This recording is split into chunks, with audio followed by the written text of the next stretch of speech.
Hey everyone! If you are watching the recording of this, you can just skip forward a little bit. I'm starting about 15 minutes early, just to let people kind of file in and chit chat. So you can skip ahead, and if you just came in, say hello in the chat bar.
Hey guys. So there's a couple of you here, but I'm going to just wait a few minutes.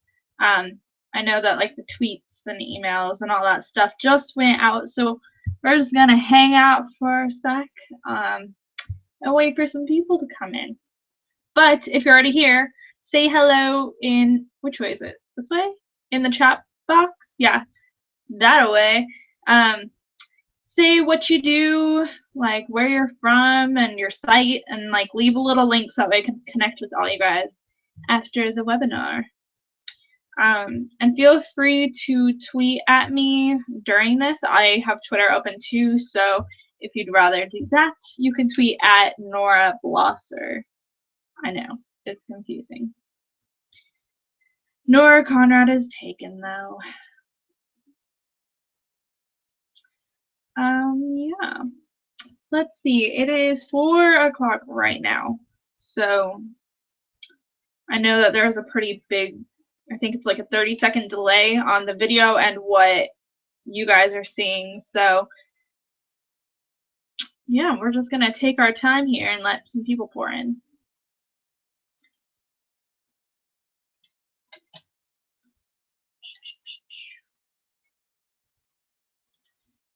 Oh, and you guys tell me what you're doing this weekend, because I like hearing about what people do over the summer, because I never go anywhere, so I'm living vicariously through all of you.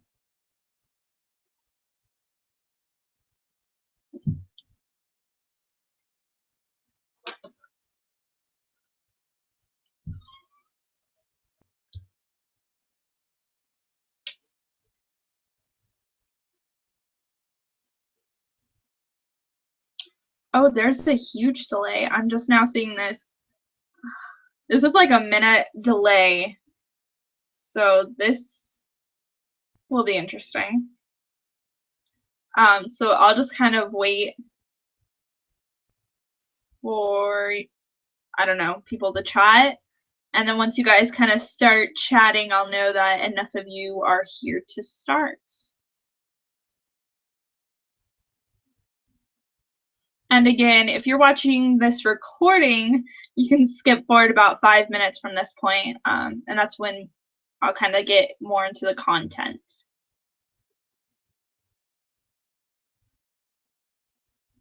You guys gotta talk to me here.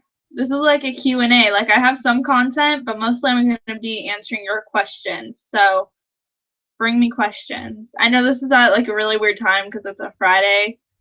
I'm just now realizing that this probably wasn't a great time to do this. But yeah, too late now. Can y'all hear me and see me? Will some of you guys like let me know if you can?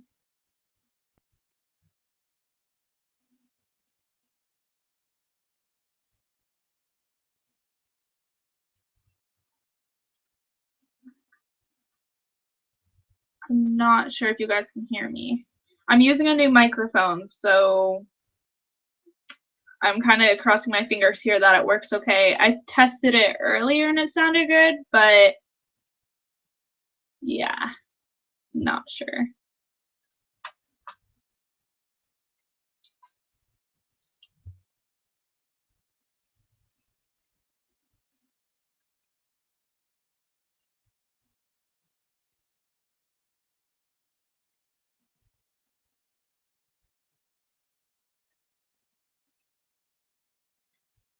I don't want to start if you guys can't hear me. I know some of you guys are watching on Google Hangouts, so there's not a chat box. At least I don't think there is. So if you're on Google Hangouts, go to the Crowdcast. That way you can chat and answer questions and ask questions and all that stuff. Make sure I can see this. Okay.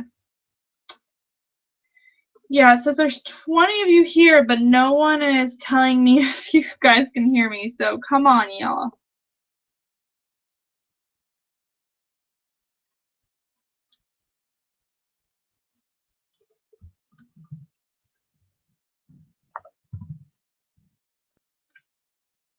Maybe I should type it.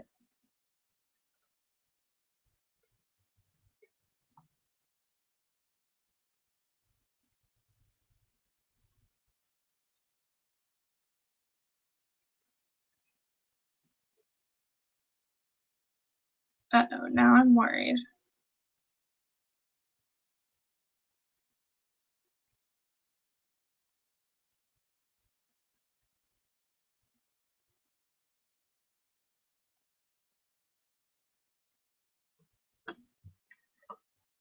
Okay, my friend just tweeted at me that she can hear me. So, I'm gonna assume that you guys just aren't chatty or something. You guys can talk. I'm not gonna like bite your head off or anything, I promise. Okay, well we're about 5 minutes. Let's see, it's 4:05. So I guess I'll go ahead and start, and if you guys are just filling in, start talking in the chat box. This is way more fun if you guys talk to each other. Okay, so I am Nora Conrad, obviously from noraconrad.com, and I started Nora Conrad just this year in spring. But before that, I had like 3 other businesses. I had a blog, Norbly, that I had forever, almost 5 years. And then even before that, I had other blogs like in middle school where I blogged about things that I thought people cared about. So blogging is super familiar, but kind of doing like an online business where it's services and not a product or an e-product is kind of newish for me. I've only been doing it for about 6 months, and so far I've been fairly successful with it. So that is kind of the background here. So I just kind of want to talk about how I started this business, like why I decided to become a virtual assistant slash consultant, and like everything that I claimed that my job was up until this point, and like why this was finally successful and other ones weren't. So if you guys have any questions throughout the video, ask me down below the actual video. Don't ask me in the chat box. Well, actually you can, because I thought that people would be talking in the chat box. But yeah, ask me down below because I can like highlight and say when I answered the question. And that way if people who are watching the video only want to see that one answer and not watch an hour-long video, they can do that. So yeah, ask me down below and I'll just answer them probably towards the end, but kind of throughout if they go along with what I'm saying. All right, so in May, I think it was. Oh no, it was April. In April, I decided that I wanted to stop blogging about lifestyle stuff. I was blogging about like fitness and religion and beauty and all kinds of stuff on Norbly.com, and I kind of realized that I didn't really enjoy doing that. I really liked blogging about like religious stuff, but I did not like the kind of people who would come on and just like comment rude things or argue with me about my religion. So I knew that I didn't really want to do that because I wasn't enjoying it. So I was in school for business marketing. I'm still in school. I'm in college. And I decided that kind of as a portfolio, I wanted to start blogging about that kind of stuff. And I'd already kind of started doing that. I was blogging about like how to start a blog and how to start a business, and just doing like some really short posts about it. But they were my most popular posts. They were getting the most views, most comments. So I decided to try to make a site just for that. And my plan for a while was to keep blogging about lifestyle. And then I kind of realized that I could not keep up with 2 blogs. So eventually I just moved to Nora Conrad. I moved all of my old blog posts over so that way everything was on one site. And then I basically just started blogging about business. And I realized that I was really good at it. Like, I don't know, you don't know what you know until other people see you as an expert. So I was just blogging about like online marketing and social media, and like how to use WordPress, because at that point I'd been using WordPress for almost 5 years, and I did not realize how helpful those were to people until I started getting comments and emails asking more questions and asking me to clarify certain things. And I realized that I knew a lot about this industry, and I just assumed everyone else knew what I knew. So really starting a blog was the first step to realizing that I had skills that would actually help people. So the first service that I tried to offer was graphic design. And I had designed like all of my website. I did the layouts for them, all of the like templates. I made all the graphics and logos and all that stuff. But I didn't really have a system. It was more like I knew what I liked, so I just made something I liked. So when I started to offer those services, it was just a little messy. I didn't really know how to get the client's brain to like work with mine. I didn't know how they would share their ideas with me and how I could like turn those ideas into an actual design. And so that was kind of a thing of trial and error. I did work with a couple of people who were awesome, and I met one of my now best online friends through that process. But it was just not what I wanted to do. So after trying graphic design for a little while, I realized I had the skills to do it, but I didn't enjoy it enough to want to do that as my job. So I started to move a little towards Squarespace. I had seen some blog posts about it. I think Mariah Cause from Femtrepreneur. I have such a hard time saying her site. She talked about Squarespace a lot, and I just started to like research it, and I realized that a huge part of my problem on WordPress was that it took too much time. It took too much time to update. If I wanted to change like the color on something, it took way too long to get into the coding and find it and do that. It took too much of my time that was being taken away from blogging or starting my blog. So I decided to move to Squarespace, which is where I am now, and I love it. And then once I switched, I realized how incredibly easy it was when you know a little bit of coding. So, I mean, I'm pretty good with code because I was on WordPress for so long. So switching from WordPress for 5 years to such a simple and beautiful designed site was like made me realize that that's what I want to do. I wanted to help people simplify what their business is, because I didn't realize how much extra work it was until I moved. So I started blogging a lot about productivity and streamlining your processes and making your whole systems simpler. And I realized that is what I really enjoy. I still love marketing. I still love being a social media manager. I do that part-time for a couple different clients.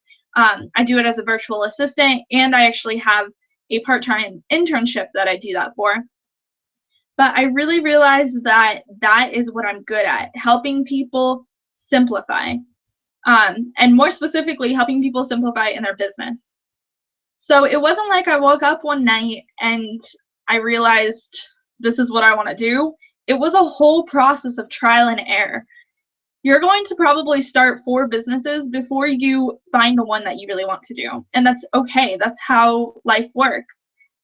You didn't know what you wanted to be when you were 15 years old. I doubt that the first place that you ever got a job at is the place that you wanted to spend the rest of your life in. I worked at Good Times. I did not want to work at Good Times for the rest of my life. So just kind of what you have to do. You just have to try things out and see what you enjoy. And then once you have a better idea, you can start to simplify that idea. So I knew I wanted to do business, and I've basically been niching down until I found being a virtual assistant and specializing in productivity is what I really enjoy and what I'm really good at. Okay, so that's the backstory. That was sort of long.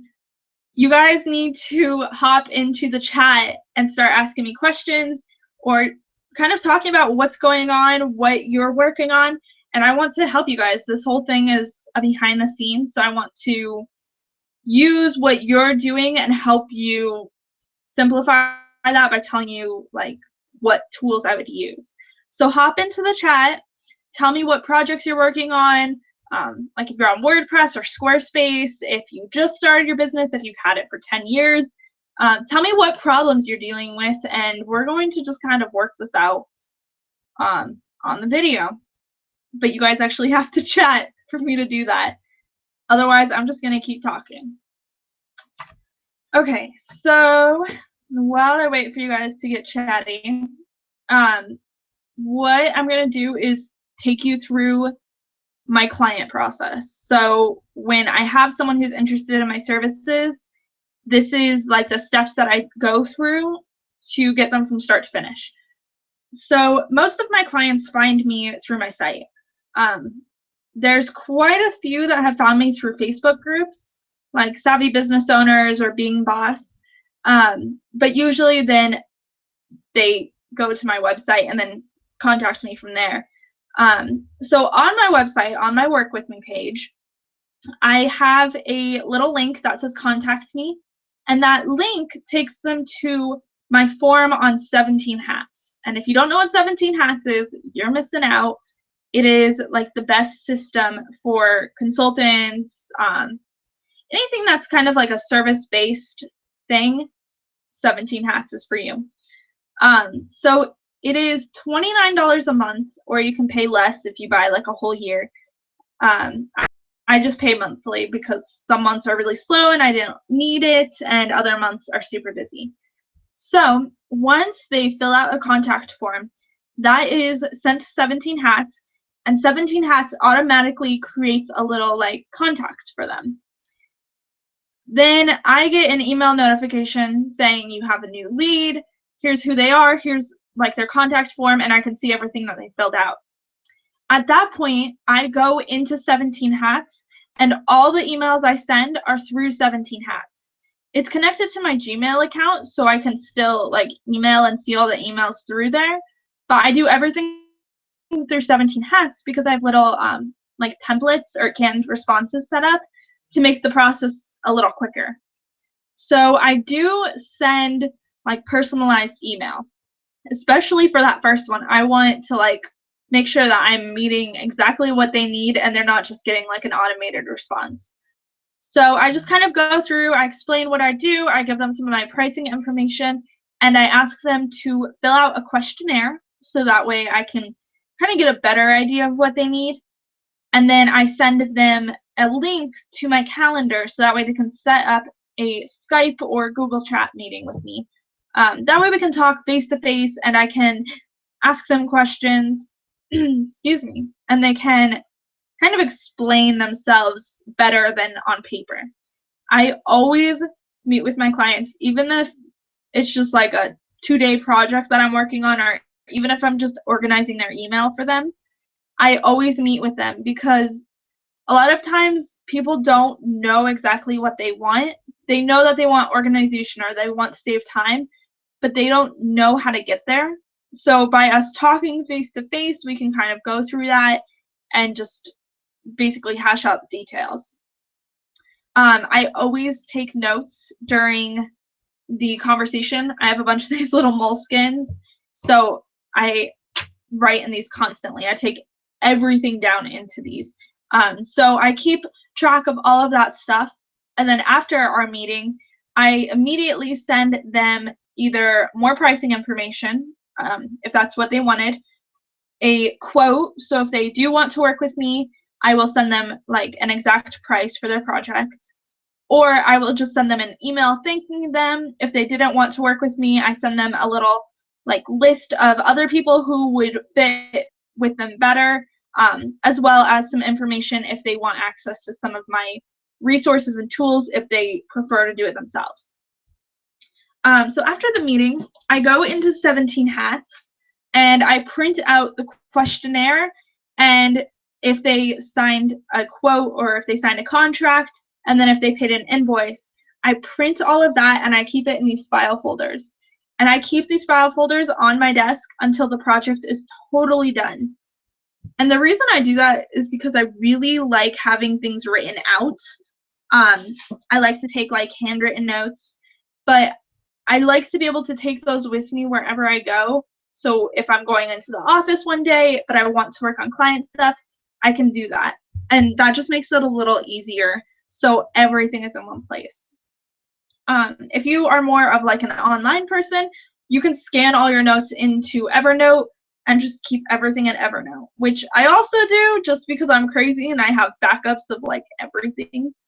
So yeah, that's kind of how I get them started.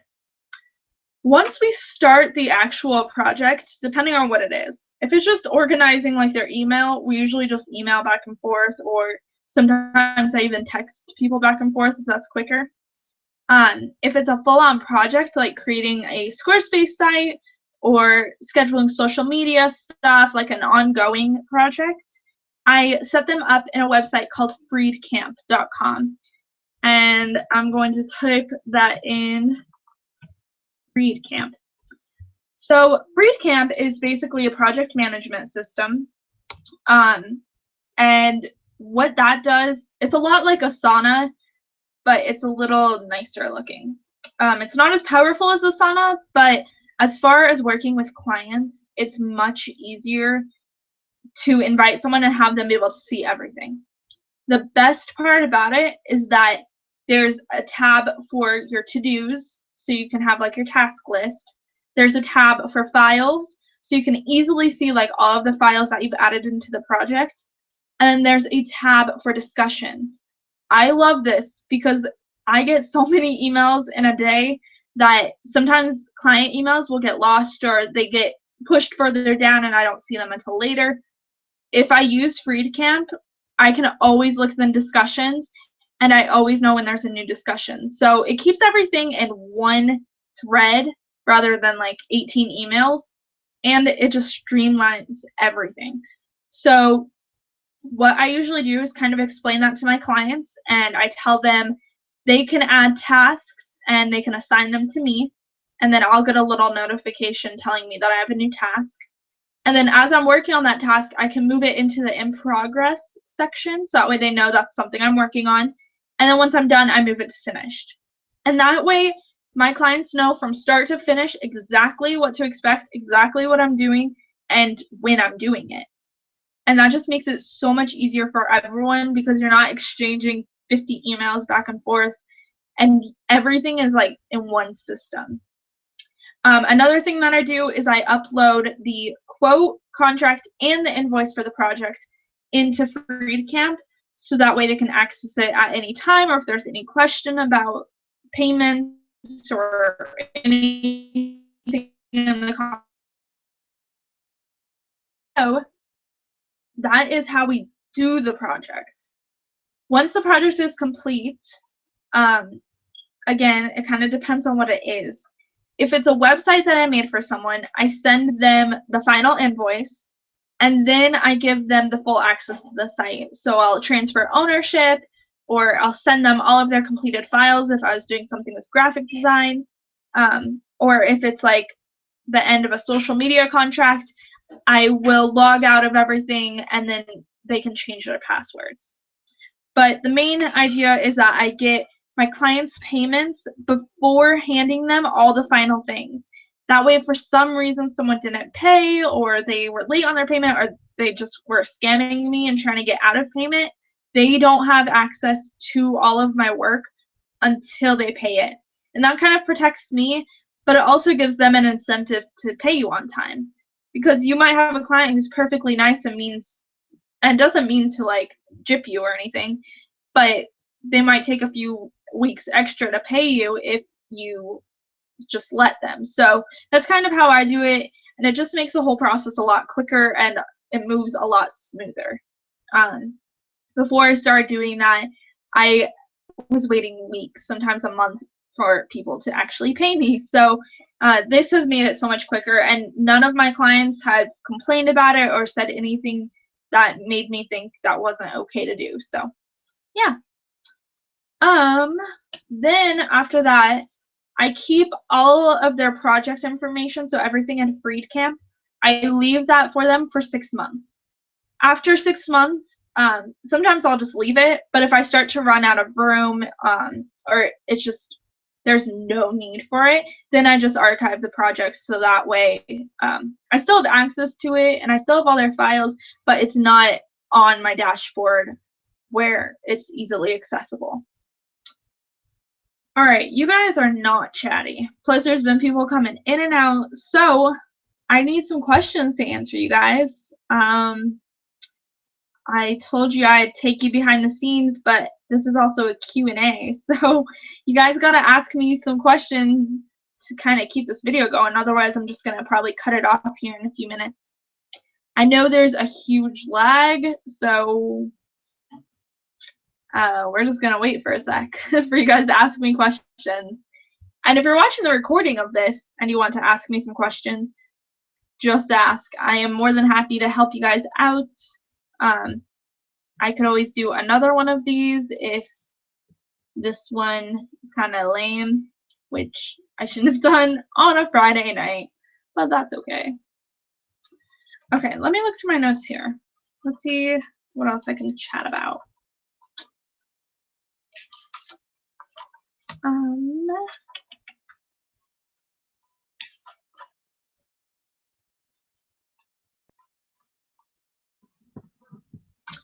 Okay, so if you're literally just starting out, like you haven't even made a website yet, the first thing you should do is just set up a little landing page that says coming soon or under construction, and then set up a mailing list and just add a little button that says like notify me when the site is ready or something like that, and let people sign up for email addresses. And then just spend a month just guest posting.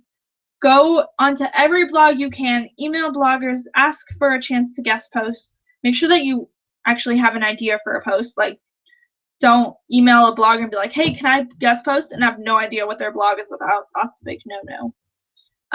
But yeah, just start guest posting. And then at the end of your guest post, say for more information, visit my site, put your site link, and then they'll know that you're getting ready to launch. And by the time you launch, you'll already have an audience and a whole newsletter set up that you can have an audience completely ready. So if you're just starting out, that's the #1 thing you should do. Before worrying about a website and all that stuff, just focus on building an audience. Okay, let's check Twitter. Oh, you guys like the new website design? That's good. I had quite a few people mention that my site was gorgeous and it looked great, but that it didn't look very professional. So that's a very good lesson. Sometimes you're going to work hard on a project and it's just going to flop. I worked pretty hard and pretty long on the branding for my site, and then after doing it, I realized it wasn't professional. It was too many flowers. It looked like a teenager's blog. It didn't look like a professional's site. So I spent a few hours this week redoing some of it so that way it looked a little more professional, and I actually love it. I think it looks so much better. I like the design a lot better, so that's good. All right, you guys aren't asking questions, so I think I'm just gonna have to tie this up here. If you aren't already, I know I said I wasn't gonna do a sales pitch. This isn't really a sales pitch though, because you don't have to buy anything. But if you aren't already, you should sign up for my newsletter list, because I just started kind of an experiment, I guess you could call it. I invited all 500 people from my mailing list into a Slack channel. And if you don't know what Slack is, it's basically like a really nice chat room. There's different channels, so you can keep topics kind of broken into pieces. So we have a channel for Squarespace, one for blogging, one for productivity. I mean, you can talk about whatever you want. But I invited all of my newsletter subscribers to that. So we're just going to have a huge community of people just brainstorming ideas, supporting each other, giving advice, answering questions. So if you want to be a part of that, just sign up for the newsletter. It's only once a week, and you can just delete it if you don't want the newsletter. But I do send a lot of like free content and resources, so you might not want to delete it. But yeah, if you sign up for that, I just will invite you. I don't know. I think I'm gonna have to cut it off after a certain amount of people because otherwise it's gonna be too crazy. So sign up now before I cut that off because it will be a really good resource, especially if you're just starting out. There's some awesome, awesome people on there who can really help you get going. All right. I think that's going to be everything. You guys are not chatty. The last webinar I did, you guys wouldn't shut up, and now you're not talking to me. So, I don't know. Maybe it's just a bad topic. You guys let me know, even if you're watching this like way later, just put something in the chat box. Let me know what you thought of this. If you weren't a fan, that's fine. I won't do like behind the scenes things anymore. And if you really liked it and you just weren't feeling chatty, that's fine too. Just let me know so that way I know what kind of videos to do. All right, you all have a good night, and I will talk to you later. Bye.